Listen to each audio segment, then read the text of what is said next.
Hey, what's up guys? Alex here with a new video, and today we're going to be doing a comparison between the Canon EOS R and the Fuji GFX 50R. Now, if you saw my previous video, I did a first impressions on the GFX 50R, and I talked about how I rented the camera for a weekend, and I actually used it for an engagement session along with my Canon EOS R. Now, I think the biggest thing I wanted to test out is this medium format look everybody talks about, right? Everybody talks about medium format having creamier bokeh, again, just having a pop that other cameras don't. And it's honestly intrigued me for the longest time, so I was super excited to test it out. And I quickly realized that I think medium format really brings a whole different level of detail, color, and tone to the mix, and not necessarily the depth of field, right? Because that's still reliant on the lenses. So with Fuji, I did have the 63mm f2.8, which is their 50mm equivalent lens. And with the EOS R, I had my favorite lens of all time, the 50mm RF 1.2. And for this test, I shot them both wide open, right? So I shot the 51.2 at 1.2 and the 63mm at 2.8. So before we kind of get to the images, I want to point out two things. For me, I wanted to see, first of all, if I can get just better, creamier bokeh with a full frame versus a medium format camera. Now, as you're going to see in the pictures, that was just a complete, just absolute winner to the EOS R. But with medium format, I wanted to see if it brought something different to the table, right? So I was looking for that pop. I was looking for that maybe more compression, right? Because the Fuji is a 63mm lens, giving you a 50mm equivalent, which means you have the compression of a 63mm lens.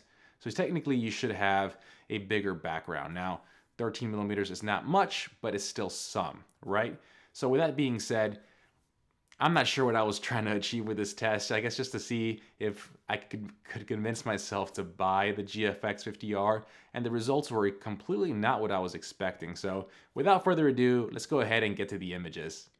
Alrighty guys, so here we are. We have the Canon on the right, the Fuji on the left, and you can tell by the aspect ratio because the Fuji does shoot at a 4:3 format, so it's a little bit more squared than a full frame or a typical full frame camera would. Now for all these pictures, kind of big thing, I shot them wide open, or I think on the Canon I fluctuated between 1.4 and 1.2, and the Fuji I left it at 2.8, and I did this for just two reasons, right? Like the 51.2, I always shoot it at 1.4, 1.2. I never shoot it at 2.8. I bought that lens for a reason, and it's to shoot it wide open, right? And I also wanted to see if you can get greater bokeh or just a better background blur with a full frame camera, right? You might not necessarily like need a medium format to blow out the background. A lot of YouTubers and a lot of the internet always talks about medium format pop and kind of greater depth of field. And it is true, but the fact is right now in the Fuji system, there's not many fast lenses.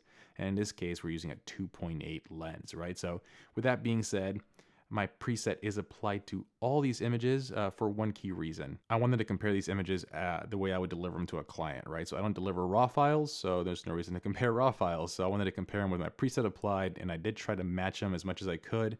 What was really interesting is I didn't really have to tweak them that much to make them look very similar. The white balance will still be a little off on some of them, but like overall, I was very impressed at how well they matched. So if you wanted to shoot with a Canon and a Fuji GFX, you totally could.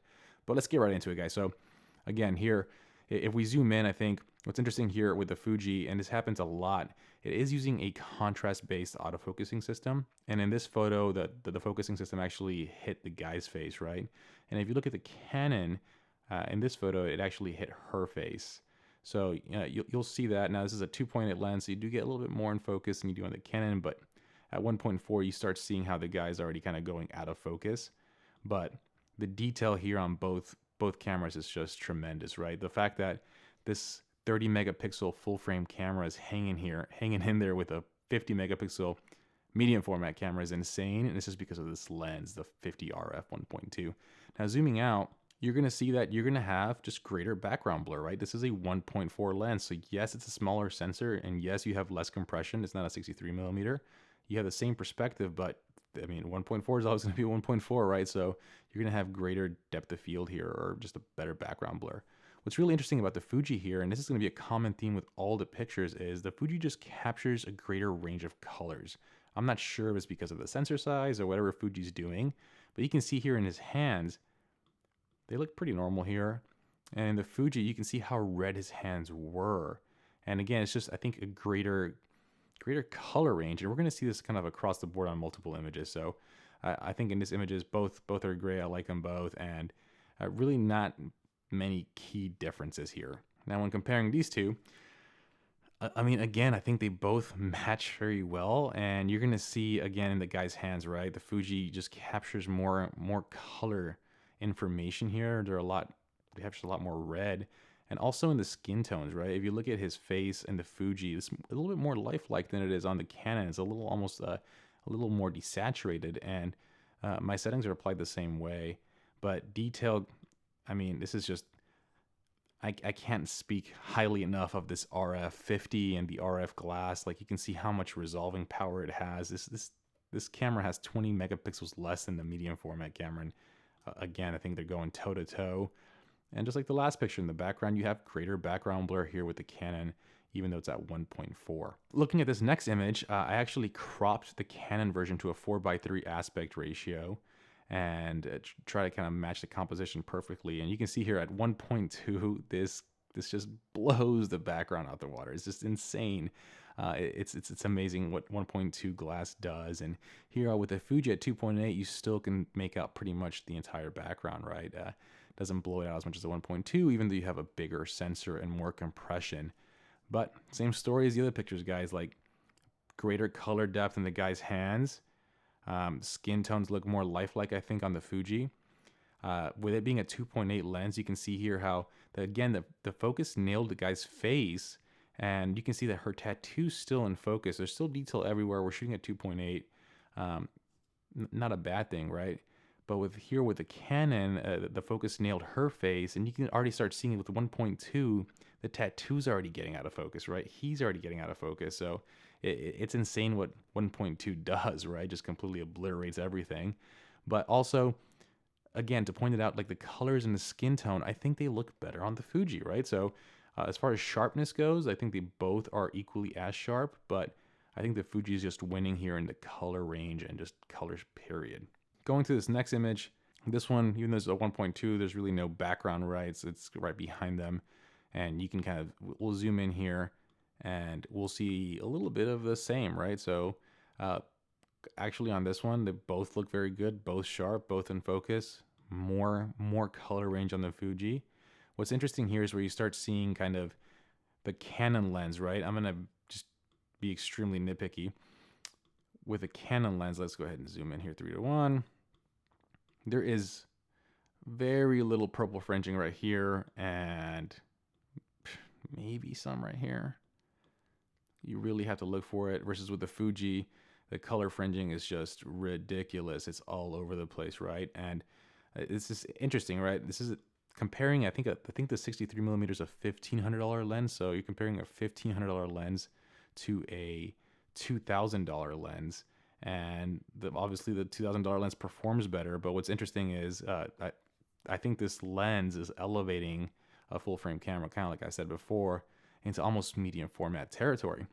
Now, I think this picture for me here, this next one, this is the one that really blew me away with a Fuji, right? So when we look at these photos, the Canon on the right clearly has more depth of field. It has more background blur, right? Like the 1.2 just, again, obliterates the background. So if you're going for that, don't go for the Fuji, right? They don't have fast glass yet. Canon's the way to go. But the Fuji here, I mean, just look at the colors. So zooming in here, guys, like the Fuji colors, like the skin tones here in this photo just kind of blew me away. They just have this natural, I mean, I just don't know how to explain it. It just has this natural tonality here on the Fuji that just looks, I mean, I love this image, right? It's one of my favorite photos of the session. And here on the Canon now, the lens picked up a lot more contrast, right? So you can see how much more contrasty this image is. You can see how sharp it is. Like the 50mm 1.2 is just a technically superior lens in any shape, way, and form, right? So this lens just blows out the 63mm. Whoever wants to disagree with me, please fight me in the comments. But I think, again, like the sensor here in the Fuji just delivers better colors, right? Like I like the way the Fuji file looks better here. The look of it, this is the image that kind of made me fall in love with the GFX. This next one is also going to be very similar, right? So The Fuji just produces it's like the soft skin tones. I don't know how to explain it. Like, I love this photo as well with the GFX. You look at her face, you look at this looks so natural and lifelike. And the Canon here, again, producing a lot more contrast, right? I think this one I might have missed focus a little bit. It might have just nailed the jacket, but the color range, the skin tones, I think just look better on the Fuji, right? And a little bit different composition. The light's hitting a little bit differently, but kind of same thing, right? I love the tonality and I love the colors of the Fujifilm here. And for the last one, I mean, to wrap things up, right? Let's go ahead and kind of clear up the fuzzies there. This image here kind of, again, showcases the greater amount of detail on the Fuji. Like, I mean, just look at that. Like the Canon, it's sharp, but the Fuji's just producing, I mean, this is just detail galore. This could be the 50 megapixels, right? This is just I mean, look at her face. Again, it looks so natural and so lifelike. And zooming out, you're gonna have better background blur on the Canon. So, as far as like conclusions, right? Like the Fuji, the bigger sensor, I was just blown away by the colors. I was blown away by the natural, the feel the photos give you, right? It's just different. But the RF glass is technically superior in my opinion, right? So you can't beat the RF glass, and it's hard to say here that there's a winner, right? Like I like some of the aspects of the Canon and the Fuji, like I like some of the aspects there too, right? So in the end, let me know your thoughts in the comments below, and let's wrap up this video. So there you guys have it. Very interesting comparison. So the results I got and what I saw was not what I was expecting. I think when looking at these images and looking at kind of just this quick test, I realized how superior the RF glass is over any glass out there. I think Canon is absolutely killing the game with the new lenses, and I can't wait to see what these lenses are able to do with newer technology, right? So the EOS R has an older 5D Mark IV sensor, an older technology, right, as far as the sensor goes, and it's producing just amazing results with this glass. So to think about the R5 coming out later this year, a higher megapixel body with this glass genuinely gets me super excited.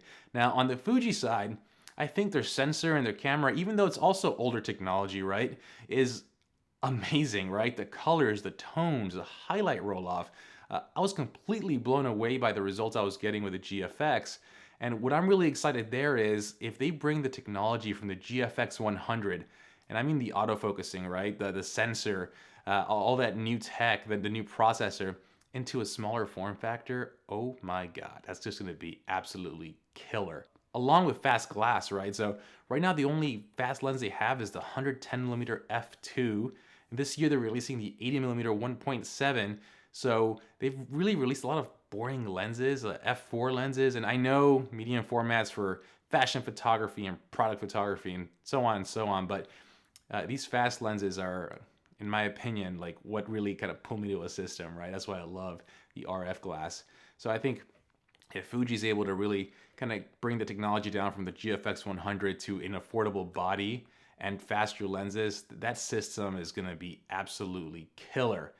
But for now, I almost bought a GFX. It's on sale for $34.99. It was so tempting, but I ended up going with something else, and my next video will cover that. So this is kind of more for a personal camera, not necessarily a wedding, and I'll explain it later, right? Hopefully it'll make sense. But as always, guys, hopefully you enjoyed this comparison. Hopefully it was informative. And as always, please like, subscribe, and I'll see you on the next one. Have a good one, guys.